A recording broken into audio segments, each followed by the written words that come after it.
اعوذ باللہ من الشیطان الرجیم بسم اللہ الرحمن الرحیم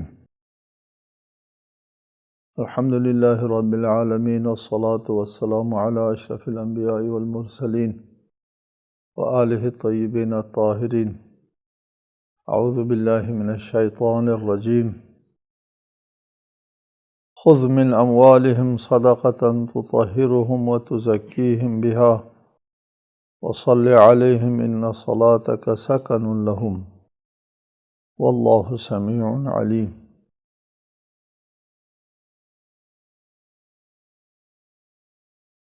سورہ توبہ آیت 103۔ اے رسول، آپ ان کے اموال میں سے صدقہ لیجئے، اس کے ذریعے آپ انہیں پاکیزہ اور بابرکت بنائیں، اور ان کے حق میں دعا بھی کریں، یقیناً آپ کی دعا ان کے لیے موجب تسکین ہے، اور اللہ خوب سننے والا جاننے والا ہے۔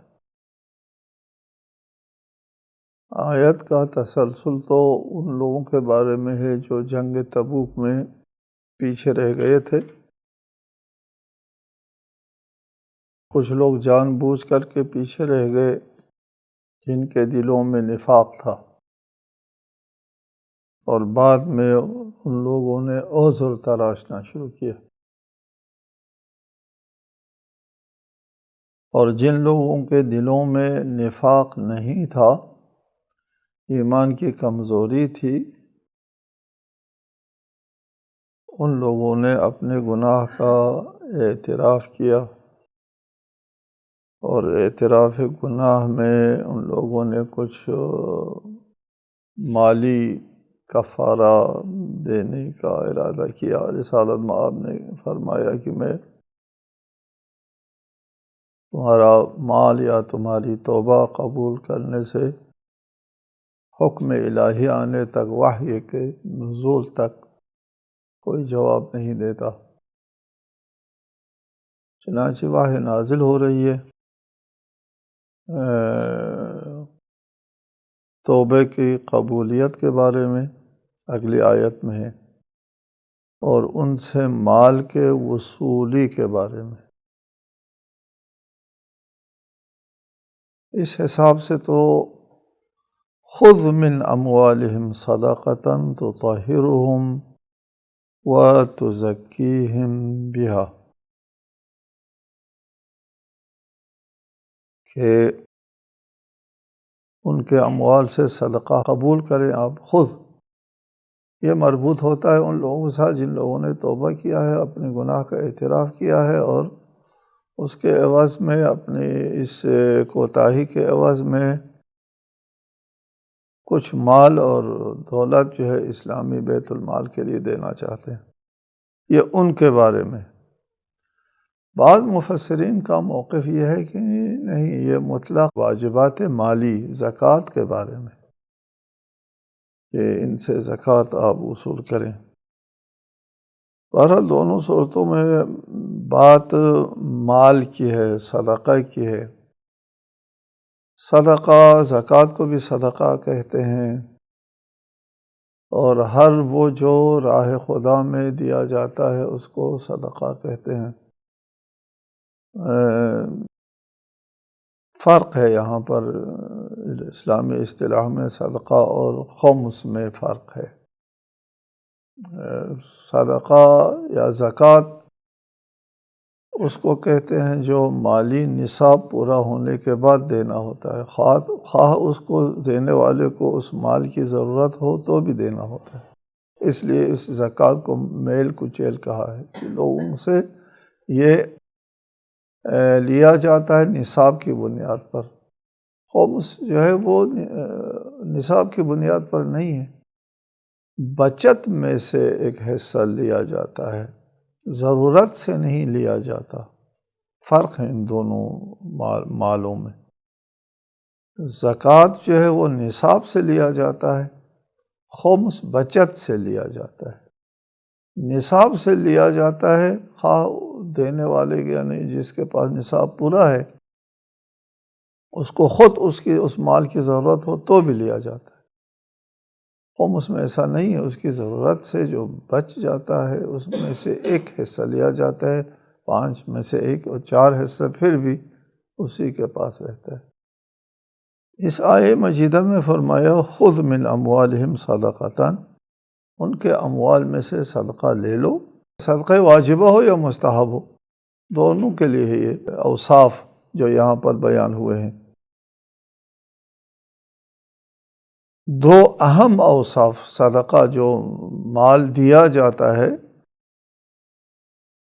صدقہ جو دیا جاتا ہے اس کے 2 اوصاف بیان ہیں۔ ایک یہ ہے تطہرہم، کہ یہ صدقہ وصول کر کے ان کو پاکیزہ کریں، آپ تطہرو، پاک کریں،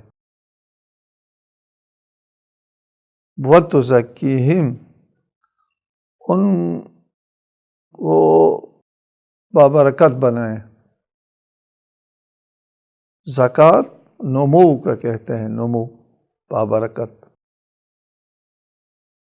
یعنی صدقے کی 2 خصوصیات اس آیت میں بیان ہوئی ہیں اور جو اہم ہیں۔ پہلی خصوصیت یہ ہے تو طاہرہم، کہ ان کو پاکیزہ کریں، کہ ان کو بخل سے، ان کو طمع سے، مالی طمع، ان کو بے رحمی سے،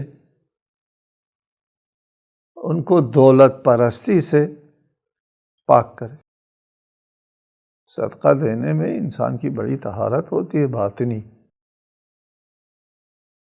پہلے بھی بیان کیا کرتا ہوں ہمیشہ کہ مال انسان کے اہم ترین، حساس ترین کونے میں بیٹھا ہوا ہوتا ہے، جیسا مولا امیر المومنین کا فرمان ہے، ینام الرجل مع الثقل ولا ینام مع الحرب، اولاد مرنے پر انسان سو سکتا ہے، مال کا خسارہ ہونے پر انسان سو نہیں سکتا۔ اہم ترین، حساس ترین جگہ پہ بیٹھا ہوا ہوتا ہے مال انسان کی۔ اس سے ہاتھ اٹھانے سے انسان کے اندر پاکیزگی آ جاتی ہے۔ مال کی طمع، دولت پرستی جو ہے وہ بہت بری چیز ہے، انسان کے اندر موجود ہوتی ہے۔ اس سے ہاتھ اٹھانے کی جس شخص میں جرأت ہے، یہ اس شخص کے پاک باطنی کی علامت ہوتی ہے، جو مال سے ہاتھ اٹھاتے ہیں۔ جو لوگ مال سے ہاتھ نہیں اٹھاتے وہ ان اوصاف سے وہ مبرہ نہیں ہوتے، یعنی بخل سے، طمع سے، بے رحمی سے، دولت پرستی جیسے برے صفات سے وہ پاک نہیں ہوتے۔ جو لوگ مال، واجبات نہیں دیتے، خصوصاً واجبات۔ دوسری صفت تزکیہم، ان کے اندر نمو پیدا کریں، تزکیہم، زکوٰۃ، نمو پیدا کریں، ان کو برکت دیں۔ یعنی مال دینے سے مال جاتا نہیں ہے۔ یہ محسوس پرست لوگ ایسا خیال کرتے ہیں کہ میں مال دے دوں تو پھر میں خود کیا کھاؤں، میں خود کے بچے کیسے پالوں۔ نہیں، تو زکیہم ما سخاوت، اس میں مال دینے سے ان کے اندر سخاوت کی صفت، ہمدردی، ایثار، قربانی جیسے اوصاف، اچھے اوصاف پروان چڑھتے ہیں۔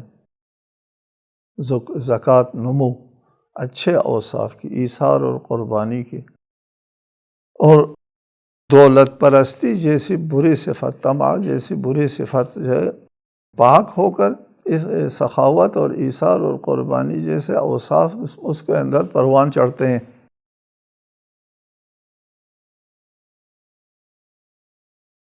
ایک فرمان ہے مولا علی علیہ السلام کا جو بہت قابل توجہ ہے اس جگہ پر، تزکیہم۔ وہاں فرمایا اذا املقتم فتاجروا اللہ بالصدقہ، اگر تنگ دست ہو جاؤ تو اللہ کے ساتھ سودا کرو بالصدقہ، صدقہ دے کر۔ قابل فہم ہے ایک مادہ پرست اور محسوس پرست انسان کے لیے کہ تنگ دست ہو، تمہارے پاس کچھ نہیں ہے تو جو ہے وہ بھی دے دو، یہ قابل فہم نہیں۔ اذا املقتم، اگر تم تنگ دست ہو جائے، فتاجر اللہ، اللہ کے ساتھ سودا کرو، بالصدقہ، صدقہ دے کر، جو ہے وہ بھی دے دو۔ پہلے ہی تنگ دست ہوں، پہلے مصیبت میں ہوں، مقروض و مدیون ہوں، یہ اب جو 4 روپیے جیب میں ہے وہ بھی دے کر کے بیٹھ جاؤں، یہ ایک مادہ پرست اور محسوس پرست انسان کے لیے قابل فہم نہیں ہے، لیکن ایک روحانیت رکھنے والے شخص کے لیے، یا جن لوگوں نے اس میدان میں تجربہ کیا ہے اپنی زندگی میں، ان لوگوں کے لیے یہ بہت ہی قیمتی فرمان ہے اور بہت بڑا سودا ہے جو انسان اللہ تعالیٰ کے ساتھ، فاستاجر اللہ، اللہ کے ساتھ سودا کرو، یہ بہترین سودا ہے۔ وتزکیہم، یہ زکوٰۃ نمو اور برکت کا موجب ہے، ان سے مال لے لو، اس مال لینے میں ان کا کوئی نقصان نہیں ہے، خود باندھ دینے والوں کا فائدہ ہے۔ وصل علیہم، اور ان کے لیے دعا دے دو، صلی، دعا، لفظ صلی کے بارے میں ہم نے آپ کو بتایا ہے کہ لفظ صلی، ہم اصول الفقہ میں پڑھتے ہیں کہ لفظ صلی دعا کے لیے وضع تھا لغت میں، بعد میں شریعت نے نماز کے لیے اس لفظ کو استعمال کیا، اس کو ہم حقیقت شرعی ہے نہیں ہے بحث کرتے ہیں، لیکن حقیقت یہ ہے کہ لفظ صلی جو ہے وہ حضرت ابراہیم علیہ السلام نے نماز کے لیے، اسی عبادت کے لیے استعمال فرمایا، اور بعد میں لوگوں نے اس کو صرف دعا کے اندر منحصر کر دیا۔ شریعت محمدیہ نے اس کو دوبارہ اسی اصطلاح ابراہیمی میں تو استعمال کیا، یہ ہے حقیقت میں، لیکن اس سے چونکہ نماز میں دعا ہے، اس مناسبت سے اہل لغت نے اس کو صرف دعا میں استعمال کیا تھا۔ یہاں پر ہم لفظ صلی کو اسی عرف لغت والوں کے معنی میں استعمال کر سکتے ہیں کہ ان کو دعا دے دو، ان صلاتک سکن لہم، کہ آپ کی دعا ان کے لیے باعث سکون اور اطمینان ہے۔ یہاں سے ایک آداب ہے کہ اگر کوئی مالی واجبات ادا کرتا ہے یا صدقہ دیتا ہے، مال خرچ کرتا ہے راہ خدا میں، تو وصول کرنے والے کے لیے مستحب ہے۔ یہاں وصلی تو امر ہے، رسالۃ مآب پر تو واجب ہو گیا، یہاں سے بحث ہے کہ رسالۃ مآب پر واجب تھا نہیں تھا، یا بعد میں جو ائمہ ہے، امام ہے وقت کا امام، ان کے اوپر واجب ہے دعائیں دینا یا واجب نہیں ہے، بہرحال مستحب ہے دعائیں دینا۔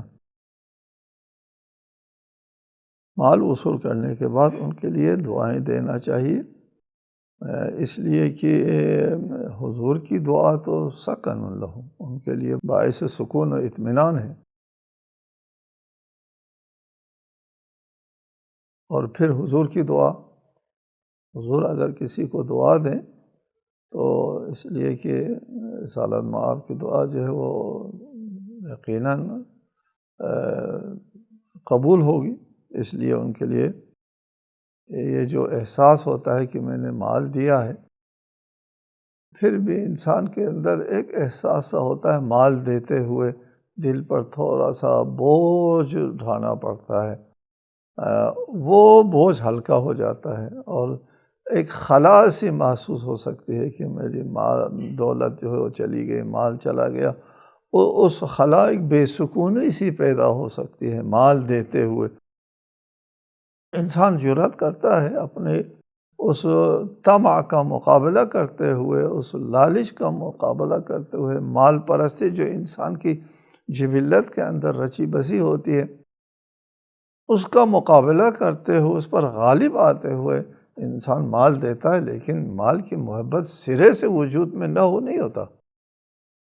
مال کی محبت عام لوگوں میں ہوتی ہے۔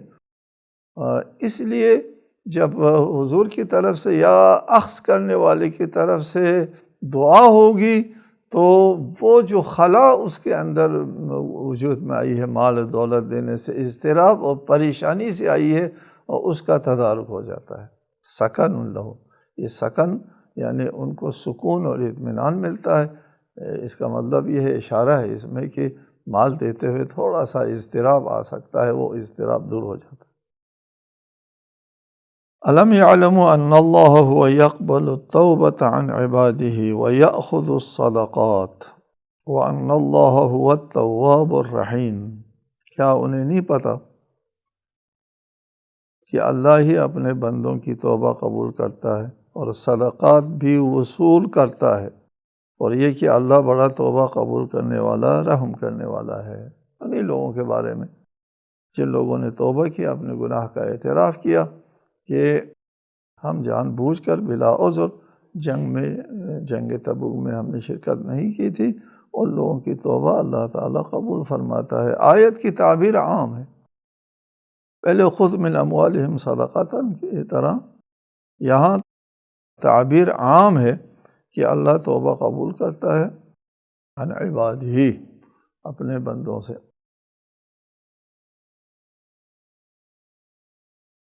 یہ بات اپنی جگہ مسلم ہے کہ اللہ تعالیٰ ہوا التواب الرحیم، توبہ قبول کرتا ہے۔ توبہ کے بارے میں ہم نے پہلے بھی گفتگو کی ہے، آئندہ بھی کسی مناسبت سے تفصیلاً توبہ کے بارے میں ہم گفتگو کریں گے۔ وَيَأْخُذُ الصَّدَقَاتِ، اللہ تعالیٰ توبہ بھی قبول فرماتا ہے اور صدقہ بھی لیتا ہے۔ یاخذ، اللہ لیتا ہے صدقہ، یاخذ الصدقات، اللہ صدقہ لیتا ہے۔ اللہ تو کسی سے صدقہ بذات خود تو وصول نہیں کرتا۔ یہاں کس طرح ارشاد فرمایا وَيَأْخُذُ الصَّدَقَاتِ، اللہ صدقہ لیتا ہے۔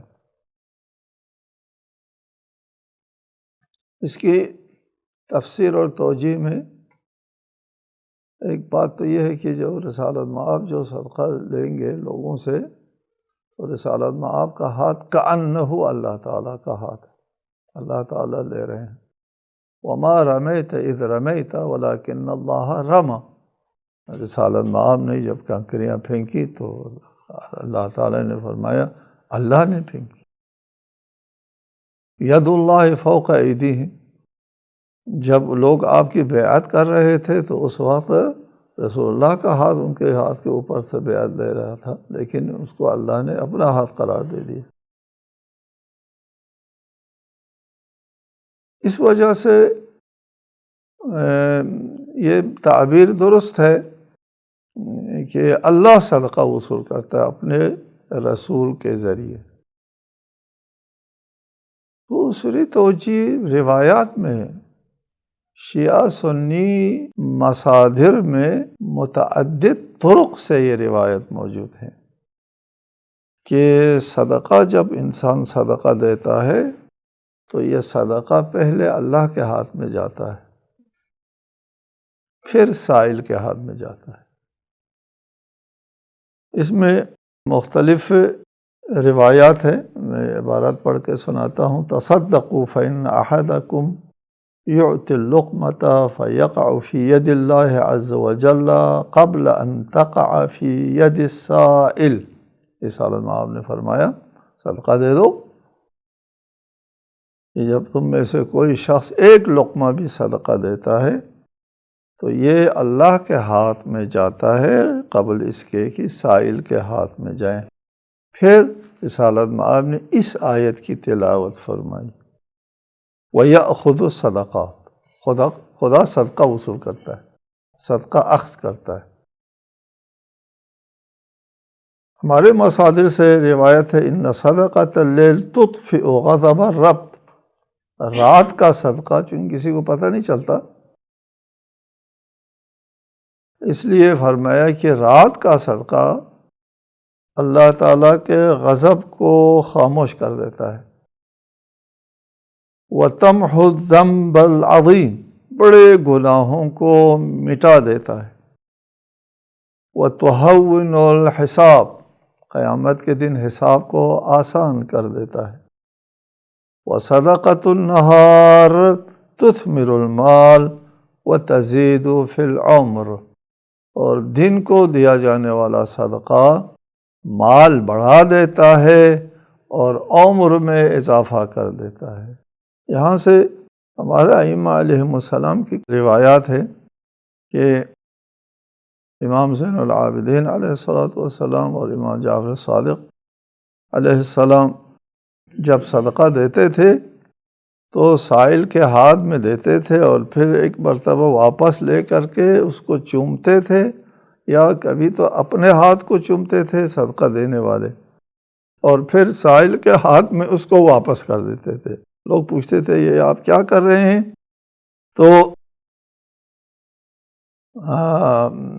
آپ اپنا ہاتھ کیوں چوم رہے ہیں؟ صدقہ دیتے ہوئے جس ہاتھ سے صدقہ دیا ہے اس ہاتھ کو چومتے تھے۔ پھر امام نے فرمایا کہ یہ صدقہ اللہ کے ہاتھ میں جا رہا ہے، اس لیے میں اس ہاتھ کو چومتا ہوں جس کے ذریعے اللہ کے ہاتھ میں صدقہ جا رہا ہے۔ اس سے بھی دیگر مصادر میں ما تقع صدقۃ المؤمن فی ید السائل حتی تقع فی ید اللہ، صدقہ جو ہے سائل کے ہاتھ میں نہیں جاتا جب تک اللہ تعالیٰ کے ہاتھ میں نہیں جاتا۔ اس سے اہم ترین ایک حدیث ہے، رسالۃ مآب نے ارشاد فرمایا دو خصلتیں ایسی ہیں کہ میں نہیں چاہتا ہوں کہ میرے ساتھ کوئی اور شریک ہو جائے۔ جی، دو خصلتوں میں کسی کو اپنا شریک بنانے کے لیے حاضر نہیں۔ پہلی خصلت جو ہے وضوئی، میرا وضو ہے، جی، کہ میں اپنے وضو میں کسی کو شریک کروں، وہ پانی ڈالے، وہ پانی لائیں، وہ کام کرے میرے لیے، سارا کام وضو سے متعلق خود کروں گا، جی، کسی کو اس میں شریک نہیں۔ فَإِنَّهُ مِن صَلَاتِي، کہ وہ میری نماز کا حصہ ہے۔ وضو میں کسی کو سوال پیدا نہیں ہوتا نا، نماز میں کسی کو شریک کرنے کا، وضو میں سوال پیدا ہوتا ہے کہ پانی لائیں، وہ آپ کے لیے رکھیں اور مدد کریں، اور وضو سے متعلق سارا کام خود کروں گا، کسی کو شریک نہیں کروں۔ فَإِنَّهُ مِن صَلَاتِي۔ دوسری چیز وَصَدَقَتِي فَإِنَّهَا مِنْ يَدِي إِلَى يَدِ السَّائِلِ فَإِنَّهَا تَقَعُ فِي يَدِ الرَّحْمَنِ۔ دوسرا صدقہ ہے، میں اپنا صدقہ خود دوں گا، اس میں کسی اور کو شریک نہیں کروں گا، اس لیے کہ میں جو صدقہ دوں گا وہ سائل کے ہاتھ میں، پھر اللہ تعالیٰ کے ہاتھ میں۔ پہلے روایت میں ہے پہلے اللہ کے ہاتھ میں اور پھر سائل کے ہاتھ میں۔ تھوڑا سا فرق ہے اس تعبیر میں کہ اللہ تعالیٰ کے ہاتھ میں، اس میں ترتیب اگرچہ نہیں ہے، من یدی الی ید السائل فإنها تقع فی ید الرحمن، کہ اللہ کے ہاتھ میں یہ صدقہ چلا جاتا ہے۔ یہ غریب پروری میں جو رسالۃ مآب نے فرمایا میں کسی کو اس میں شریک نہیں کروں گا، یہاں پر بھی امیر المومنین علیہ السلام کی ایک سیرت میں بھی ایک بات ملتی ہے جو قابل توجہ ہے، اس حدیث کی تشریح ہے، اس کے اوپر اس طرح عمل ہوتا ہے